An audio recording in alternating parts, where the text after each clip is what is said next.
Hello out there in the YouTubeverse. We are back at you, Superliminal Entertainment. More specifically, the hosts of the Illumination Podcast. My name is Max. And I'm Sam. And we are here with the Illumination Podcast every other Wednesday, everywhere that you can get your fine podcasts.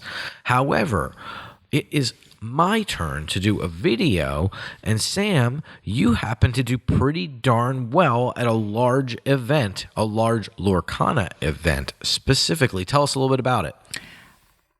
It was the Safari Zone Collectables 1K that actually turned into a 3K because it had such a good turnout. Woo! And I managed to top 8 with this list that you can see on the screen here.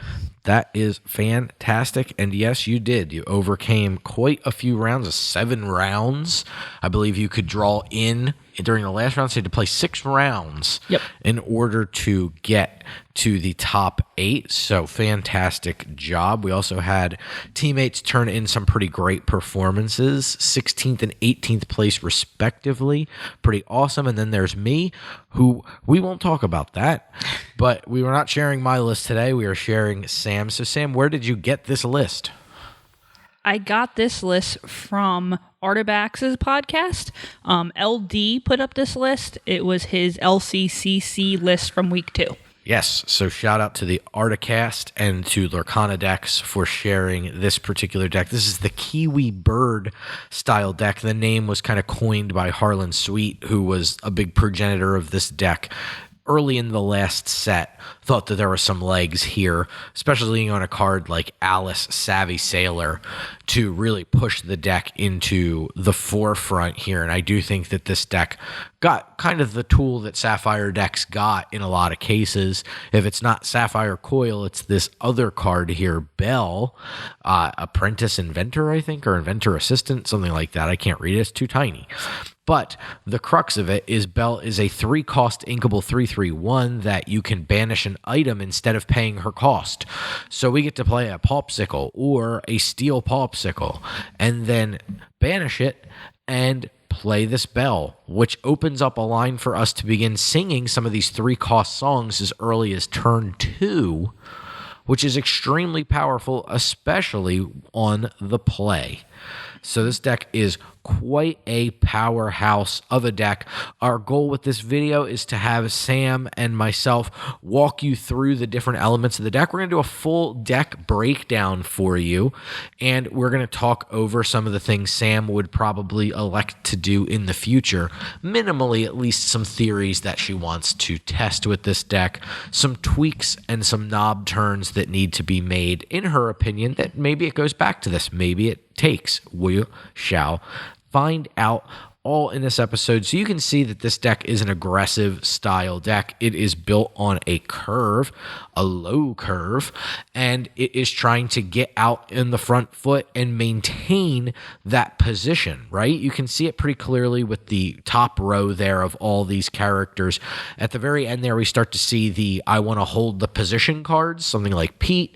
We have some card advantage with Hiram, and then we have Pluto and Cogsworth, who are the cards that kind of cinch up us holding the position because of the resist and bodyguard effects that help protect those early characters that become more susceptible by turns 4 and 5 to getting challenged by other characters. Sam, anything you want to mention deck overview wise before we jump into the first portion of the discussion? No, not really. We'll talk a little bit more later about some changes that I think I would make, but overall I really enjoyed playing this list. I had a lot of fun, and yeah, I'm glad I took it with me. You struggled early on in the set to find a deck you really liked. You were playing Amethyst Steel initially and decided at a point that you saw this list and you wanted to give it a go, and it really kind of clicked with you in a way that the Amethyst Steel decks weren't up to this point. Yeah, definitely. I started with the Amethyst Steel and it just wasn't really feeling it too much, but I started playing this just a couple days before the tournament and really enjoyed it, so I put it together to bring. I like it a lot. So We're going to start off the discussion. We're going to break down the cards into different sections. If you've ever watched any of Brendan DeCandio's videos, he was very big on this style of breaking down not the curve of the deck per se, that's pretty easy to see on a deck list, but actually what the cards function is within the deck.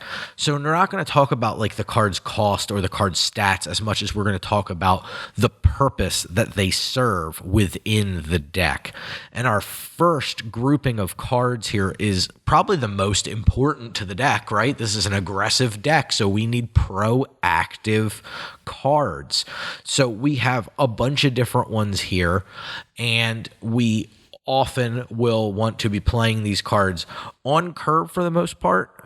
I think that you're going to want to lead with some kind of one drop. Obviously, Bell can kind of fit into this category. Bell kind of fits into like 4 different categories. It's a very tricky card in the deck because card's simply so powerful that you want to start with a one drop. And what was, Sam, what was your ideal kind of curve looking like? Were you going one drop, 2 drop, 3 drop? Were you going one drop, 2 drop, 2 drop, 1 drop? Like, what did your first 2 or 3 turns really look like in terms of proactive cards? What were you looking to get out early?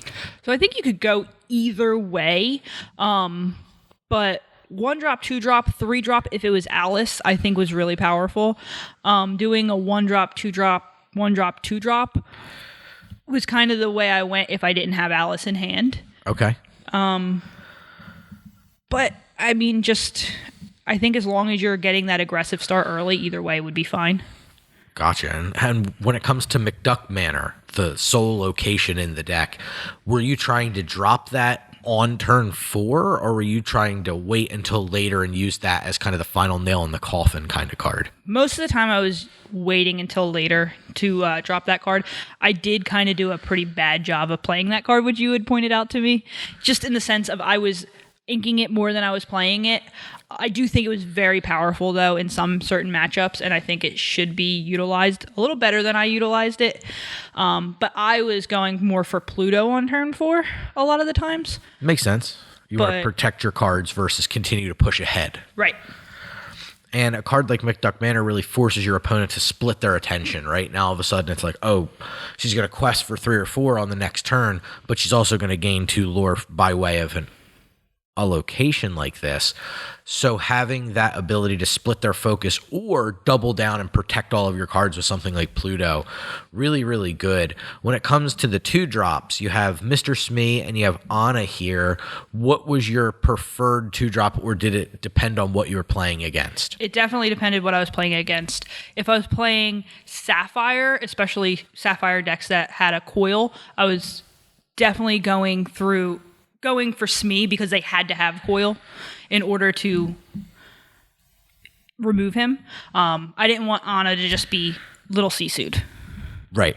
It makes a lot of sense in the Ruby matchups. You want the character with the higher strength, and then I assume Anna would be the reverse. In the Steel matches is where Anna tends to shine because she can absorb some damage a lot easier. Right. I would say the only kind of caveat to that would be if they had a if they had a Calhoun on board, because Smee could trade in. Right. So if Calhoun was causing me issues, I think that Smee was a good option just to be able to remove her. Fine, take your 2 lore. I'll take my 2 lore and get that Calhoun off the board. Exactly. Okay, I like that. So Mickey obviously in here is kind of the not preferred 1 drop, but the redundant 1 drop. And if you're not familiar with this particular Mickey Mouse card, it has a little nickname, Sticky Mickey, because the resist 1 makes this card kind of a pain in the neck to take off the board once it's down, because it reduces everything. The usual like 2 strength 2 drop just can't get rid of this Mickey. Right. Can't let the Storm Rage on this Mickey. You can't usually shoot it with an early strength. It takes more of a powerful card to remove, and often in a lot of cases, more powerful of a card than you want to commit, either time-wise by not questing or challenging a more important threat, or wasting an entire card to deal with this particular Mickey. And that's what the advantage is. For 1, I can often take a card that costs 3 or 4 to get rid of it, which is insanely high scale. Yeah, over the weekend I found Mickey was questing so many times before he was finally removed. Yes, Mickey is indeed a pain in the butt. He's got his ketchup bottle ready, so he was definitely able to probably squeeze out a little bit more lore than he should have throughout there. So that's kind of the early proactive cards in the deck. So what do we have next up on the docket? We have our card advantage engine. So a few turns have gone by. We've started to kind of lay out the early threats of the game.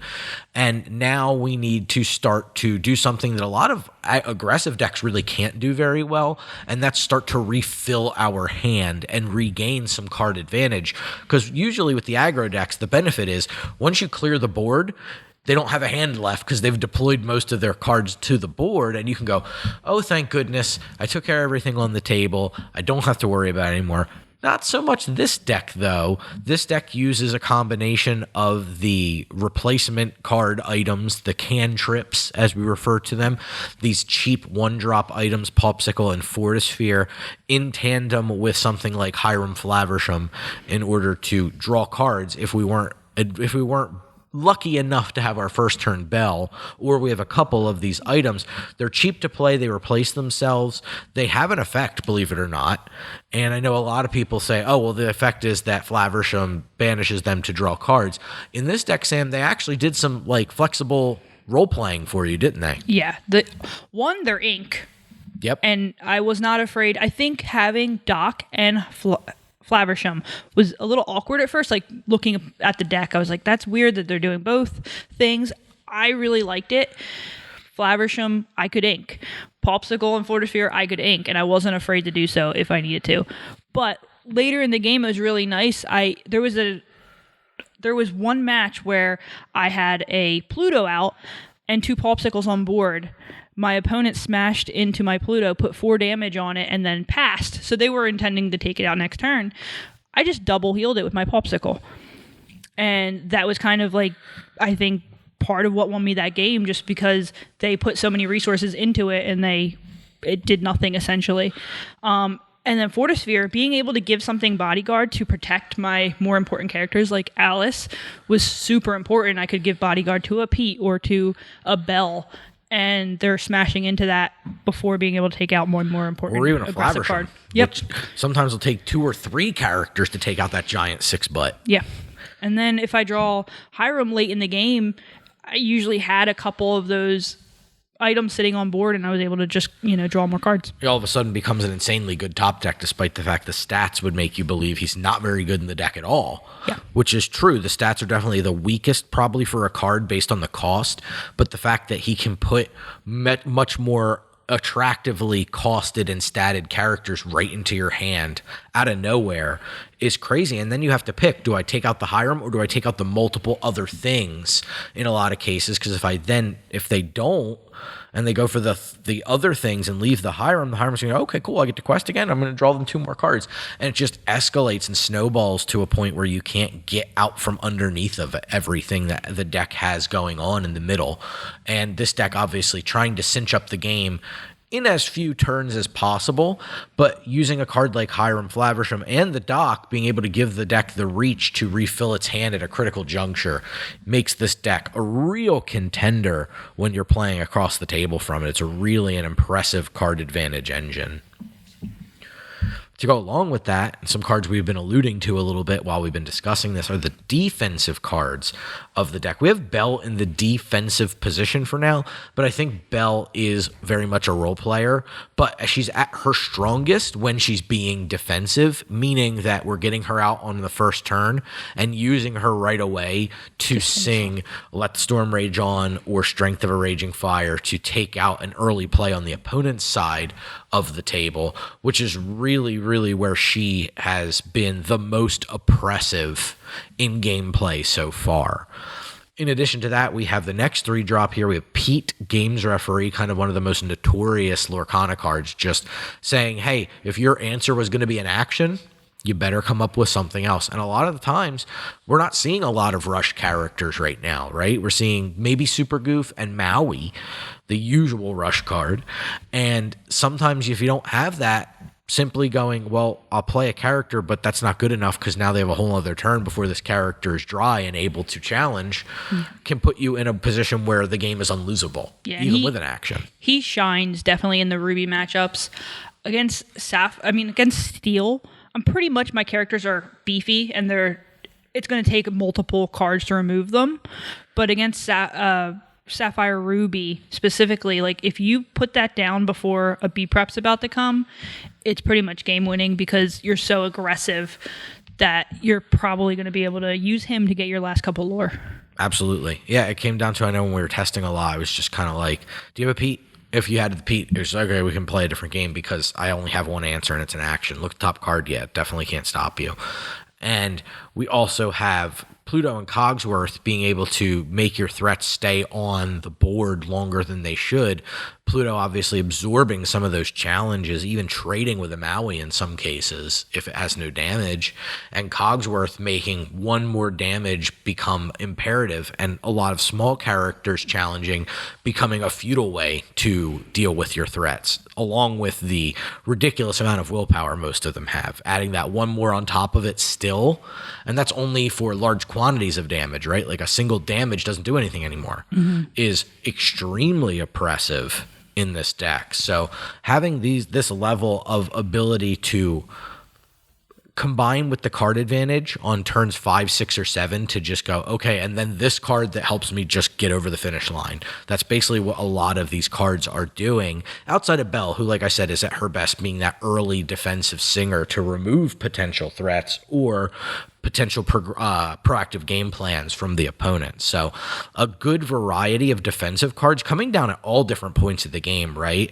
We have Belle that comes down as early as turn 1. Pete can come down on turn 3, even stumble stepping the Sapphire decks that are looking to ramp, right? No Sail on turn 4, and even worse for a lot of the decks, know how far I'll go to help you get that shark out very quickly. Can be annoying enough to put you in a winning position where all of a sudden now, instead of going up to 6, playing a shark and going, what are you going to do about it? It was stop at 5 and play a Maui and hope that's good enough. And it can be pretty nasty when you combine it with something like Pluto and go, well, it was good enough once, but it ain't going to be good enough twice. So it's really a strong package of cards here protecting your early proactive threats that I think really help, again, push this deck over the finish line. Obviously, we've alluded to these two a lot. Yeah. It's a steel deck. Guess what is in every steel deck right now? These two cards. The kind of the bane of the format right now. And I mean, it's been that way, I think, since set 2 when we got to see both of these cards come out in Rise of the Floodborn. And we saw them paired with Cinderella Ballroom Sensation. That's been an oppressive opening. Cindy on 1 has been like the bog standard, super good opening for steel.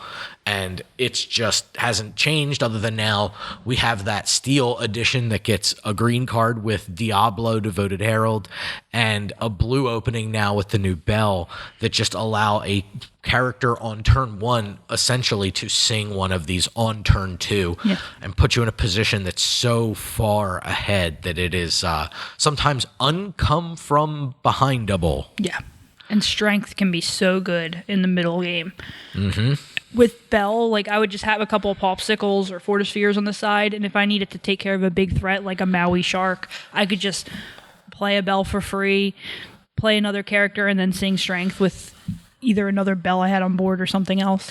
Right. It was really oppressive. The cheap cost of a card like Belle being able to just come down as like the second card in a turn, way ahead of schedule to when you should be playing cards like that, make it really, really impactful for a card like Strength of a Raging Fire, both being able to sing it early and being able to add another head to the amount of damage that's being dealt from it. So these two cards, obviously very potent cards that we've been seeing since they were printed and aren't going to see any less of anytime soon. I mean, just look at the value of a Strength of a Raging Fire on TCG Player right now. Yeah, it's insane. Yeah. And now we have the kind of cards that don't really fit any particular category other than they are very, very good sometimes and very, very inkable other times. So we have the flexible role player cards. These consist of Benja, again, a set 2 staple.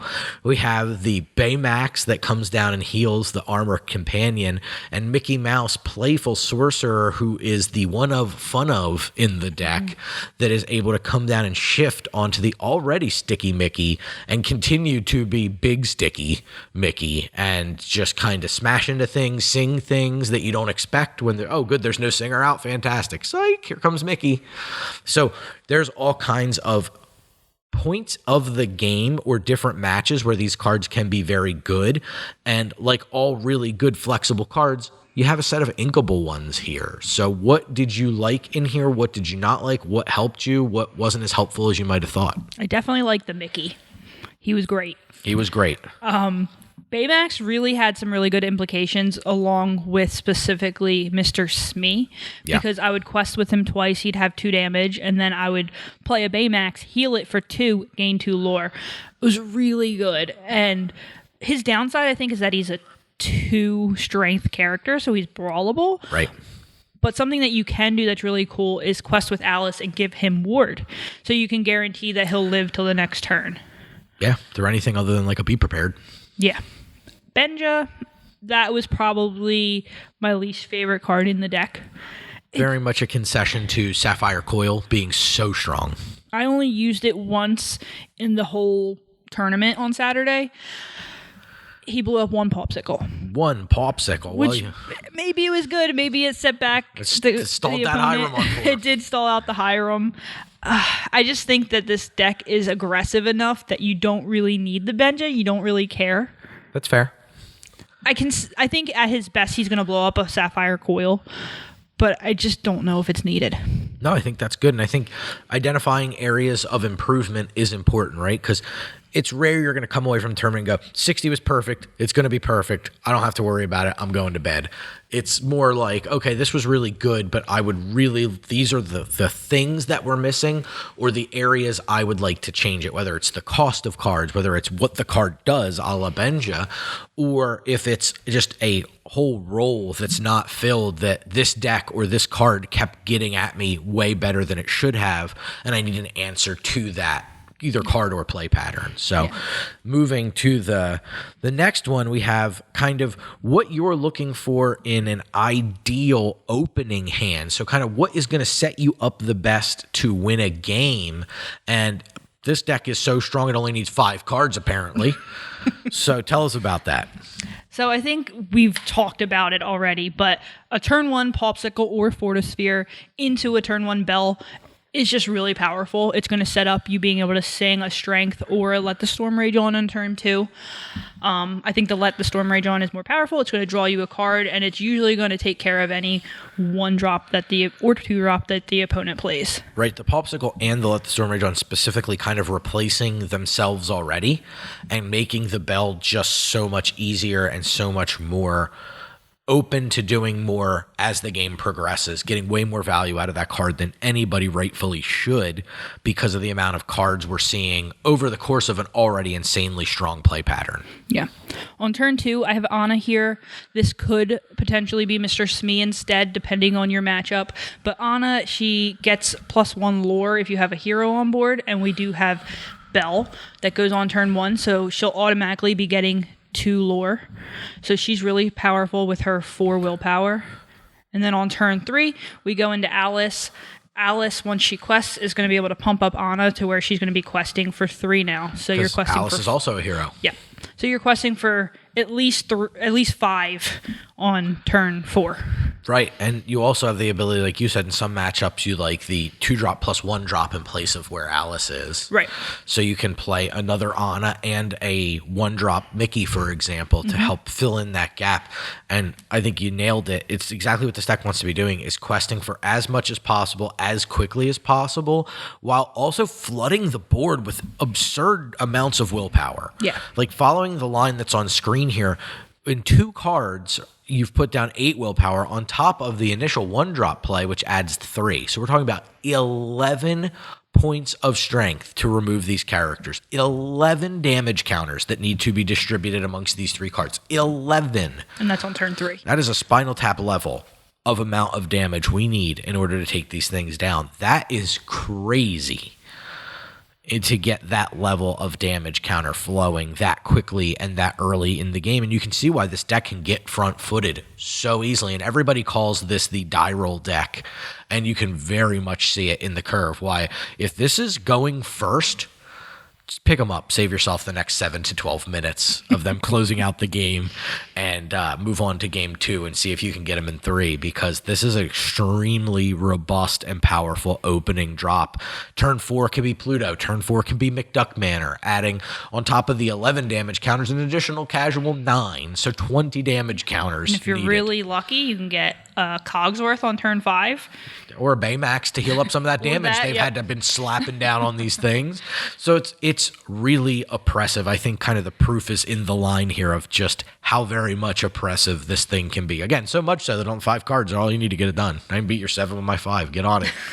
It's Magic the Gathering level amounts of mulligan it can handle. So there's other cards here. We talked about it a little bit ago, that there are some spots that maybe you weren't too happy with certain cards.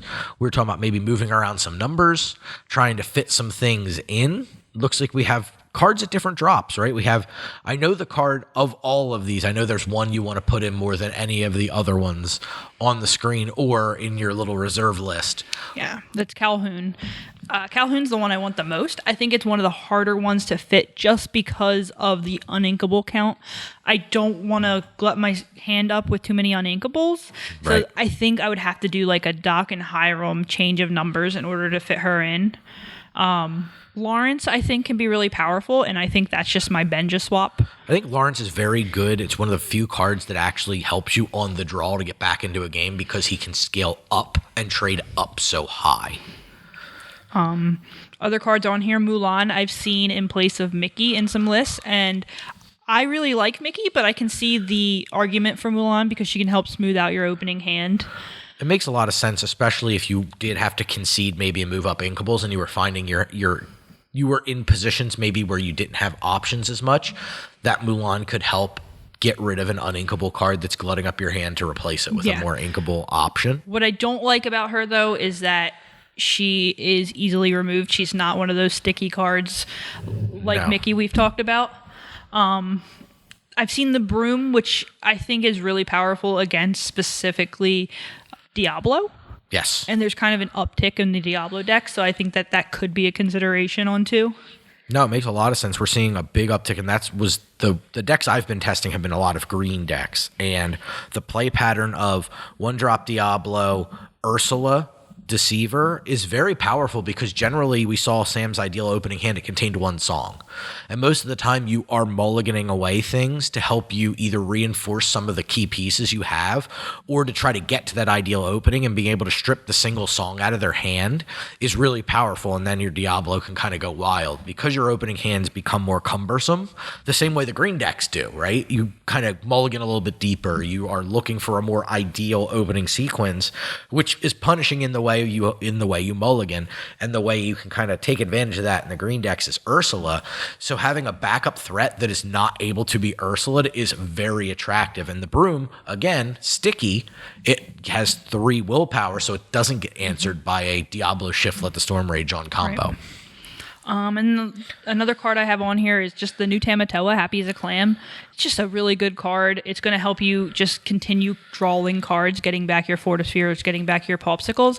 And I do think that you tend to use them a little bit more in this style of deck than I have in the past with other decks that are playing them. So getting them back could just be really powerful. I don't know if I would use him for sure, but it's definitely a consideration. It was good into the DKP list where they weren't so much relying on the Hiram engine, but just what you said, the utility of simply healing characters with Popsicle and then just drawing 2 additional cards with Tamatoa is a really nice line. Not being the actual getting back of the cards, filling your hand, but not giving the card draw to Diablo either, which is something to mention. Yeah, and another character that I had seen at the tournament that I thought was really powerful and cool was the John Silver ship's captain or cook or what? Ship's cook. Yep. Yeah. That could be really powerful. He does happen to have Typeline Captain, even though he is the cook on that card. Not being able to have one of their characters challenge your characters can be really strong. If you put out a Pluto and then you can't challenge this. I had seen it being given to like Maui's that were on the board and just like, nope, you can't challenge. it's pretty powerful. So that's definitely another consideration that I would have in the future. It makes a lot of sense, and I do like the idea of going, hey, I have a core list I know I really like. I can always come back to it. But in testing, I can tweak and change and see what those, because sometimes you don't see the ripple effect that one change will have. It's just, I'm just swapping these cards. That's the only change it'll have. Not exactly. It'll open up play patterns you didn't have before, or alter play patterns you really liked, maybe in a negative way. So it is worth. The great word on this slide is definitely consideration. It's worth thinking about. It's worth testing. But at the end of the day, you always have that one solid list you know has performed well, you know is good into the general metagame, so you can always go back there if you need to. So it really helps quite a bit. And also, I wanted to mention that the broom helps the Mickey out. Yeah, it does. There's a play pattern change. You get to throw a little bit of damage around. Right. Sometimes you can have one or two of these brooms, you shift to Mickey, and all of a sudden you get to shoot for 2 damage, which could be critical in some junctures. So really good stuff. I do think that there's a lot to explore. And I think this Kiwi Birds deck really helps open up the Sapphire Steel combo in a way we saw Diggy Diggy Hole do the same thing to the Amber Steel combination, where you can't just name the colors now, right? I can't just go, oh, they're playing Sapphire Steel. Well, which one were they playing? Were they playing the Crazy Item Oswald one? Were they playing the mid-range style deck? Were they playing the Wheel style, the Justin Lamb style? Were they playing Kiwi Birds? What were they playing? It's like 4 different versions of this deck right now. It's crazy. All of them quite powerful with a lot of robust options. So if you are a brewer, it is a brewer's paradise right now in Lorcana land. If you like a nice, very formulated metagame, probably going to have to wait a few more weeks for that to really develop, because I think just about every couple of days, every weekend, certainly, we're seeing new things pop off and come up, and things kind of coming to the surface, decks going away, decks coming into focus that we've never seen before, or ones we suspected were there all along hiding in the shadows. There's a lot to like about Lorcana right now, and this deck is certainly amongst them. It's certainly something you should familiarize yourself for any large tournament that you are going to enter. Sam, would you keep playing the deck in general? You like the strategy? Would you keep playing it? Yeah, I think I'm going to try it out at least for the next couple weeks. Well, then everybody in the area, get ready.